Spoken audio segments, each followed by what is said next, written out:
মুর্গ টিক্কা দম বিরিয়ানি খেতে কিন্তু দুর্দান্ত হয়।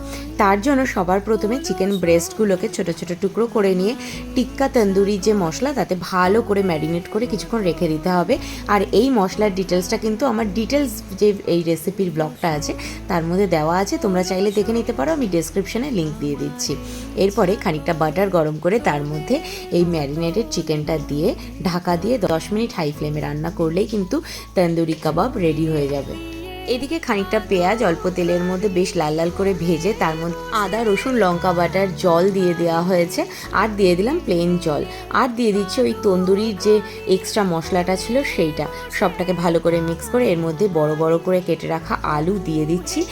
এরপর প্রয়োজন মতো লবণ দিয়ে এটাকে সেদ্ধ হওয়ার জন্য রেখে দিচ্ছি। আর এদিকে দেখো তন্দুরি মুর্গ টিক্কাও কিন্তু রেডি হয়ে গেছে। অন্যদিকে জল গরম করে তার মধ্যে গোটা গরম মশলা দিয়ে দিচ্ছি, আর দিচ্ছি নুন আর লেবুর রস। এরপরে ভেজানো চালটা দিয়ে এটাকে 95% মতো কুক করে জল ঝরিয়ে নিচ্ছি। এরপরে এদিকে আলুও সেদ্ধ হয়ে গেছে, দিয়ে দিলাম তাতে খানিকটা চিনি।